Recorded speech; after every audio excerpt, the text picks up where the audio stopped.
What it is, YouTube, it's your boy Ray here, and I'm coming back at y'all again with another video. Right now I'm sitting out here in Rhode Island. I'm waiting for a load, so I decided to go ahead and shoot this video. This idea about this video popped in my head a couple weeks ago, but I just never had the time to sit down and do it. But anyway, let's go ahead and get straight to it. This video I want to talk about how to get your CDL. Now I know this might sound kind of crazy, but what I noticed, like from the time I started getting my CDL up until now, I realized that a lot of people that go to school or want their CDL don't get their CDL. Well, I wouldn't want to say a lot, but a good amount of people that want to do it or start to do it don't finish the process. So in this video, I just want to, put out a few pointers that may help someone that's looking to get their CDL, have an easy process. So what I'm going to talk about in this video is the ways to get your CDL, and then you can figure out what would be the best solution for you, what might be the best route for you. So first off, there's multiple ways to get your CDL, right? First option is you can go to a school, obviously. Second option is you can go to a trucking company that will either sponsor you to go to school or they will train you at their facility. So getting it through a trucking company. And the third way is already being at a job that will sponsor you to go to a school to get your CDL. The third option I'm not really going to talk about too much because a lot of people don't fall into that category. And what I mean by that category is some jobs, some companies outside of trucking companies will sponsor you to go get a CDL. Like some people that work like they might work for like the natural gas company, or they might work for like the city or the state doing like construction or road work or something along those lines. Those companies will sponsor them to go to a school to get your CDL, but you still got to go to a school. So that's part of the reason I'm not going to talk about that too much. So I'm going to talk about the main two ways: going to a school and getting it through a trucking company. So first up, if you decide to go to a school, right, you want to make sure you find a regulated school. And what I mean by regulated school is a school that's reputable and a school that like falls underneath like the federal regulations pretty much. Because I found out that all CDL schools, just because they're a CDL school doesn't mean they fall under federal regulations. You have some people out there paying like thousands of dollars to go to a CDL school, and it shouldn't be that expensive. And a lot of times it's because they go into these schools that aren't federally regulated. So these schools can kind of almost get away with what they want to get away with. Like I heard stories of guys paying $7,000, $8,000, $10,000. Even one case, a dude paid $12,000 to go to a CDL school. And I'm just like, bro, what the hell? Like, don't get me wrong, a CDL is a good investment, but I don't think it's worth $8,000 or $12,000, because think about how long it's gonna take you to recoup that money that you paid up front. You feel me? So make sure you find a reputable school if you decide to go to a school, right? You want to go to, I know a lot of areas have multiple CDL schools in the areas, and then some areas may have like, one within a 300-mile radius, you feel me? So get online, do your research, look at the reviews. If you can, try to reach out to students that may have went to that school and get their insight on it, to make sure that the school is pretty good, the training environment is pretty good, because you don't want to go to a school and they put a bad taste in your mouth for trucking and you hadn't even gotten a CDL yet, right? So next up, if you decide to go to the school route, look for state-sponsored grants. And a lot of states, the state will issue you a grant to go to CDL school. Because I know like a lot of people that are coming into trucking, right, it could be like in between jobs, or they could be living check to check. They could be trying to make ends meet. A lot of people don't come into trucking with a bag, or a lot of people don't come into trucking with a lot of money already saved up. A lot of people come into trucking in between jobs or just trying to make ends meet. So if you can find any kind of funding that will help you with CDL school, now you're going to school for free, right? So look for a state provided grant. That will help you a long way because a lot of states offer that. And then, like I said, look for a reasonable price school. Most times, guys, I wouldn't pay no more than, like, I would say $6,000. Like, $6,000 is really extreme for a CDL school.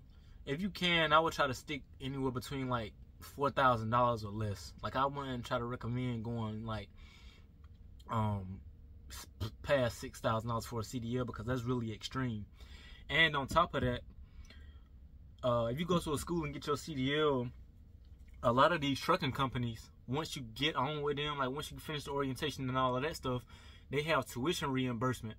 So if you paid out of pocket for trucking school or whatever, all you have to do is submit them your loan documents, and then they will pay you back over the course of the time up to, most of these companies not paying you no more than $6,000, so they will pay you up to $6,000. So if you went to a CDL school that cost you $8,000 to go to, and you trying to get tuition reimbursement, then guess what? You just out of $2,000 because they only go pay you back up to $6,000. And when they paying you back, it's only gonna be like a couple $100 a week. It's not gonna be like you gonna get the whole thing back up front. So that's why I say make sure you try to find a reasonable price CDL school if you going the school route. Next up, for the people going to school, if you already know that you're going to school, you already picked out the school you're going to, and then you already know your start date, go ahead and do yourself this service and get your CDL permit before you go to school. Go to the DMV. Well, first study. Go download one of those CDL prep apps. Study, and then go to your DMV and get your CDL permit before you go to school. If you can, don't pressure yourself if you can't, but if you can, go ahead and get a permit beforehand, because that's one less thing you have to worry about while you're in school. You know what I'm saying? Now you're not focused on, man, I need to study for my permit. You can just focus on what's going on in the classroom and other things that's going on in the yard or whatever while you're in school, right? So that'll kind of put you ahead of the game a little bit if you go ahead and get that permit. Next up, find an updated version of a pre-trip inspection and start learning it. Because contrary to what most people think, CDL school is not going to teach you how to drive a truck. Well, let me rephrase it. They're not going to teach you're not going to be a professional driver from the time you leave CDL school, right? That comes with experience. Most of what CDL school is learning a pre-trip inspection, learning the equipment on the truck, practicing backing, and you know, you'll hit the road a couple times, but you're not gonna be like a professional driver. Like, they're not gonna focus on driving so much while you're in CDL school. They're gonna be building that foundation, how to do a pre-trip inspection, learning the equipment, and all that stuff. So if you can find an updated version of a pre-trip inspection on YouTube or online, you can go ahead and start studying that before you even go to school. That way, once your school start, you already kind of got this stuff going in your head already, and you kind of already ahead of the game. So that's not really bothering you that much when you get there, because a lot of people have a hard time with that pre-trip inspection in school, and that's why a lot of people end up well, that's one of the reasons why a lot of people end up quitting CDL schools, because they can't get past that pre-trip inspection. And it's really not that hard. It's kind of like you just got to remember things in your order, like, you know, break it down the best way it makes sense for you. So that's that. All right, next up, if you know you're gonna get your CDL, right, and you go into a school, go ahead and start researching trucking companies, right? Because you kind of already want to know what before you finish trucking school, you kind of already want to know what route you want to take outside of trucking school. You know what I'm saying? There's nothing wrong with listening to the recruiters that you may talk to while you at CDL school or after you finish, but you don't want to be sold a dream, because a lot of these recruiters, they'll come to the school and, man, they'll make things sound sweet. They'll sell you the Eiffel Tower. You feel me? They'll make things sound good and say, yeah, come over to us. You're gonna make $100,000 your first year, or you can make $100,000 your first year. You can make $80,000. We got dedicated freight. You ain't got to touch freight. You know what I'm saying? They're gonna tell you all this different stuff. So, and I'm not saying they lying, but they telling partial truths. You know what I'm saying? They're not telling the full truth. Because the thing is, most people that's coming out of CDL school not about to be making $80,000 and $100,000 in their first year in trucking. You feel me? So, you want to be doing your own research. If you want to, like, go ahead and figure out, okay, what do I want to do outside trucking school? Do I want to go dry van? Do I want to go flatbed? Do I want to pull a tanker? You know what I'm saying? Go ahead and figure out what it is you want to do. And if you like most people get out of school and they pull a dry van. Go ahead and start figuring out what worked best for you. Like, what company has what worked best for you.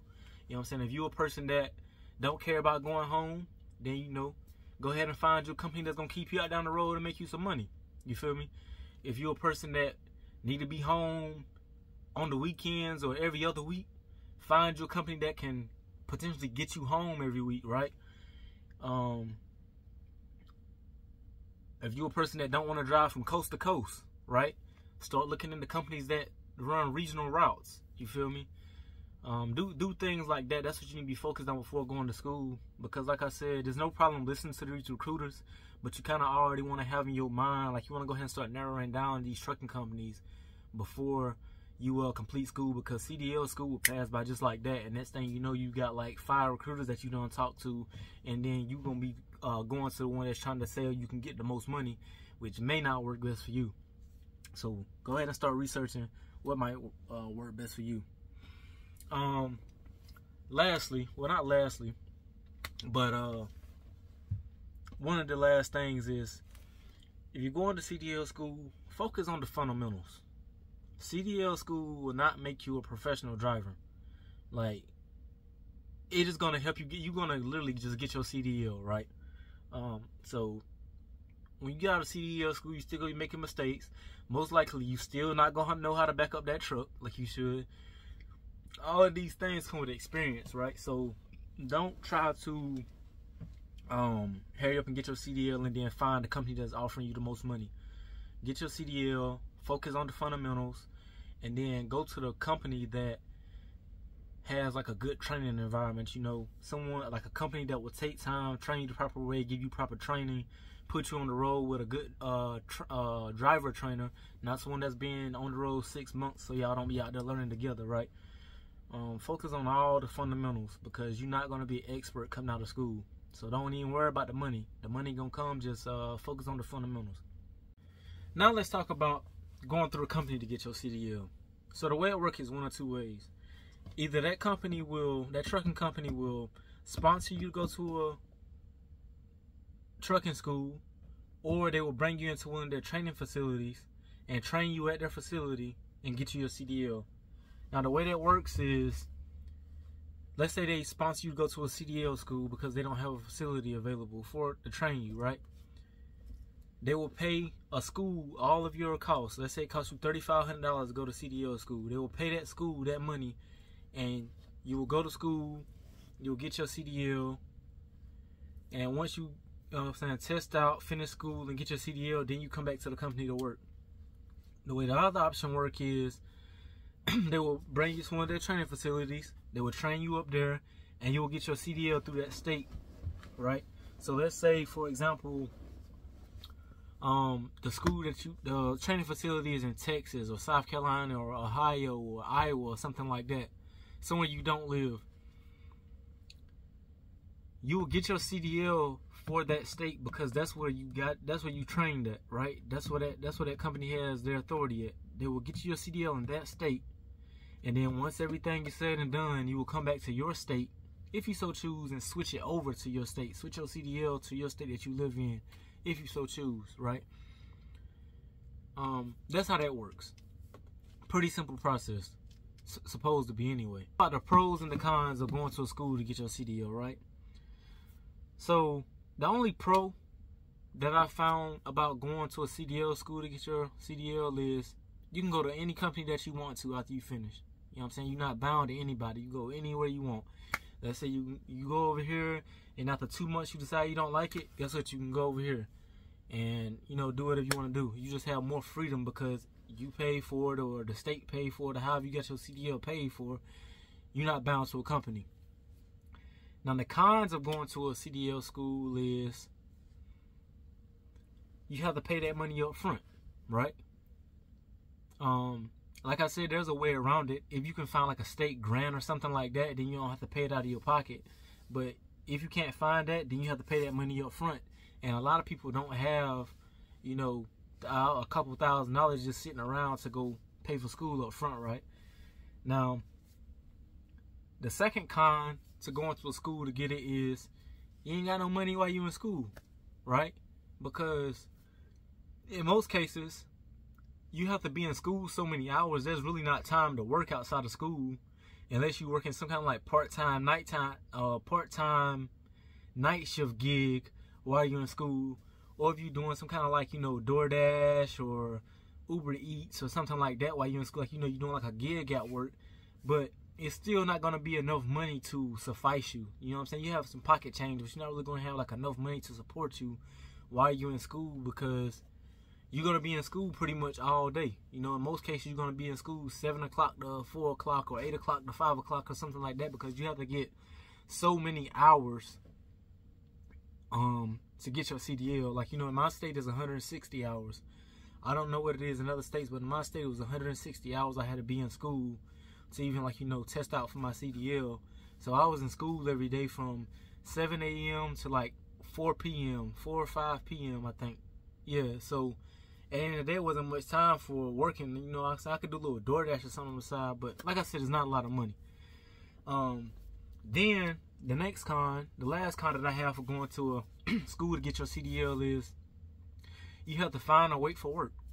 All right. So let's say, for example, you get your CDL, and then the company you want to go to, they might not have no availability for orientation for 3 weeks or 4 weeks or 2 months. You know, some cases it is like that. So now you got to wait for 2 months, unless you find somewhere else that has like availability open right now. You might have to wait a little bit before you go to orientation. So this whole process, from the time you start getting your CDL to the time you finish, like, you know, your orientation, your training, and all that stuff at a company, can be from anywhere from 2 months to 4 months. You know, depending on how long it take you to go to orientation, how long it can take you to find a driver trainer, and all this extra stuff. So that's something to think about, right?